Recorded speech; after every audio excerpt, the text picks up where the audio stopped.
Katniel fans, ayaw sa chikang may jowa na si Catherine Bernardo. Kung bago ka lang sa channel na ito, huwag kalimutang mag-like, share, comment, and subscribe.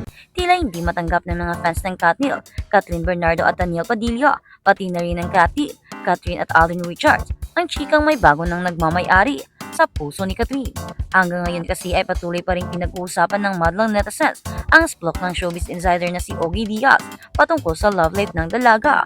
Matatanda ang noong Webes March 6, ibinandera ng talent manager sa kanyang showbiz update vlog na di man may nagmamay-ari na ng puso ng award-winning Kapamilya stars.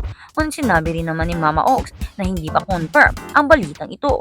Marami naman sa mga fans ng love team ni Katniel at Catherine fans ang hindi naniniwala sa chika. Di ako naniniwalang papatulan ni Catherine. Diyan end of politics, huwag kayo. Saad ng isang netizens. Comment naman ng isa. As a Catherine fan, this breaks my heart. Kung totoo pero naniniwala ako sa tamang panahon. Char, iba pala iyon. Katniel pa rin sa kalam. Manalig tayo na may second chance. Iba pa rin talaga ang alagang Summer. Samantala, wala pa namang pahayag si Catherine Bernardo maging si Mayor Mark Alcala kung totoo nga ba ang chikang may relasyon silang dalawa. Kung totoo man ang relasyon nila dalawa ni Catherine, panigurado, marami ang magagalit at marami ang madedisappoint dahil sobrang lakas naman ng tambalang Catherine fans, lalo na ang Katniel, pero maasa pa rin silang magkakabalikan ang dalawa dahil hindi naman talaga madaling palitan ang 11 years na relasyon. Isang taon pa lamang silang hiwalay dalawa ni Daniel, kaya imposibleng makahanap na siya ng bagong pag-ibig. Hindi naman dapat malilimutan o hindi naman madaling makalimutan ang 11 years na pinagsamahan, kaya napaka-imposible yun. Chika pa ng mga fan. At sa kabilang banda, Catherine Bernardo pilit inililink sa politiko. Halos sabay-sabay silang umaray at hindi nila talaga matanggap ang chikang matagal ng nagkakamutihan. Sina Catherine Bernardo at isang politiko na nalink din noon sa isang showbiz personality. O well, hindi natin masisisi ang mga funny dahil wala pa naman talagang lumalabas na resibo na magpapatotoo sa chikang yon. At sabi nga nila, kay Kat lang sila maniniwala ha. Komento pa ng mga funny ng actress sa Sokmed. Pinanghahawakan pa rin daw nila talaga ang sinabi ng nanay ni Catherine Bernardo na si Maming Min Bernardo na huwag basta-basta maniniwala sa mga fake news. Kung matatandaan na iulat na ang kaugnayan ng aktres sa nasabing politician. Pinsang buo kasi ng kaibigan at fashion stylist ni Kat na si Justin Benitez ang itinuturong bagong nobyo raw ng ex-girlfriend ni Daniel Padilla. Ito nga raw ang naging tulay kung bakit nagkakilala ang dalawa. Pero sana nga magsalita si Catherine o kay si Mami Min tungkol sa pagkakalink niya sa politikong yon para malinawan ang lahat. At ito pa ang isang mainit na pinag-uusapan sa Sokmed. Napansin daw ng netizens na tila may tampuhan si Kat at ang non-showbiz BFF niyang volleyball player.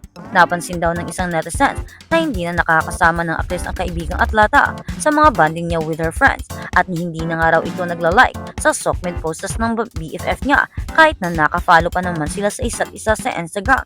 Dagdag pang chika ng isang mismosang netizens. Mas close na raw ang kaibigang matalik ng actress sa ex-girlfriend ni Mayor na kapwa niya volleyball player. May ganon. Nakakaloka mag-isip ang netizens ha. Nakakaloka talaga no. Ika pa ni Ogie Diaz update. Kaya naman, panigurado, marami ang madidisappoint at marami ang masasaktan. Lalo na ang mga fans ng Cathy.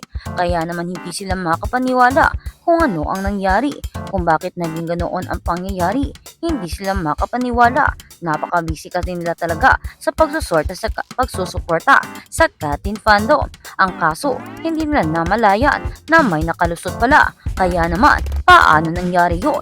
Mayor Mark Alcala, totoo nga ba na kasama siya sa isyong ito? Or baka nalilink na naman siya sa babaeng ito? O ano ba talaga ang katotohanan? Marami na ang naguguluhan at ayaw matanggap ang katotohanan kung totoo man ito. Panigurado, magkakagulo. Dahil ang mga fans ng Katniel ay hindi papayag na hindi magkakabalikan ang dalawa dahil umaasa pa rin sila na magkakabalikan ang Katniel love team dahil umaasa pa rin sila na awayan lang ito at hindi natuloy ang pagkakahiwalay at hahantong pa rin sa kasalan ang dalawa. Habang ang Katniel naman, umaasa silang magkakaroon ng relasyon ang dalawa dahil sobrang bagay na bagay raw kasi si Catherine at Alden Richard. Makikita mo naman talaga na sobrang lakas ng chemistry nila na talagang umaapaw sumasabog sa ganda. Kaya naman, hindi sila makapaniwala na nalusutan ng ibang tao. Hindi naman daw kasi bagay si Catherine Bernardo kay Mark Alcala, lalo na't hindi naman mahilig si Catherine Bernardo sa politiko. She's not into politics, kaya naman imposibleng magkakaroon or magkakagusto siya kay Mayor Mark Alcala at lalo na si Mayor Mark Alcala na kung saan ay bago pang hiwalay sa kanyang girlfriend. Months pa ang lumipas, hindi naman madaling makahanap ng bagong karelasyon. Ano ba yan? Paano nangyari yan? Hindi kami makapaniwala. Ano bang nangyari? Bakit ganito? Akala namin may cut din, pero bakit mayroong Mark Alcala? Anong nangyari dito? Totoo nga bang may relasyon sina Mark Alcala? Mayor Mark Alcala at Catherine Bernardo? Or baka haka-haka lang ito or nalilink lamang? At ano naman ang magiging reaksyon ni Daniel Padilla, lalo na ni Aldin, na kung saan ay marami ang nag-ship sa kanila at umaasa na sila talaga ang magkakatuluyan dahil hindi makapaniwala ang kanilang mga funny kung paano nangyari ito. Makikita naman na sobrang spoiled ni Alden Richards si Catherine Bernardo. Hinibigyan niya ito ng mga alahas, mga sasakyan at kung ano-ano pang mga bagay. Ipinapakita at pinaparamdam niya ang kanyang pagmamahal sa dalaga, kaya imposibleng magkaganito. Sigaw ng mga fans, hindi namin matanggap kung ano ang nangyari. Bakit tumantong sa ganito? Hindi namin matanggap. Alden Richards, baka naman kay may iyong paliwanagan dahil hindi namin matanggap kung ano ang nangyari. Tumigil ka ba sa panliligaw dahil dito? O tumigil ka ba dahil hindi pa handa si Catherine? At Catherine naman, anong nangyari? Bagay na bagay kayo ni Ali. Hindi namin matanggap na iyong mga fans na hindi kayo magkakatuluyan. Sobrang sakit nito. Umaasa pa naman kami na magkakatuluyan kayong dalawa dahil sobrang ganda ng magiging love team ninyo at makukonsider talaga kayong power couple. Sobrang ganda ng inyong tandem at love team. Marami kami ang umaasa at sumusuporta sa inyo. Bakit nagkaganito?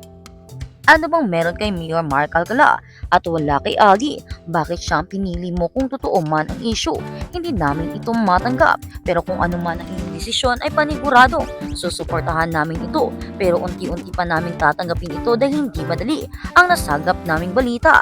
Hindi namin buhat akalain na hindi pala si Aldin. Pero naman Aldin, bakit? Anong nangyari? Akala ba namin pumunta ka na sa bahay ni Catherine na niligaw ka na sa kanya? Dahil palagi ka na pumupunta sa bahay nila. Catherine Bernardo ayon sa chika, nakikita ka raw doon. Pero bakit anong nangyari? Alam mo na ba ang tungkol dito? At hindi ka lang ba nagsasalita o hindi mo rin alam na may ganito na?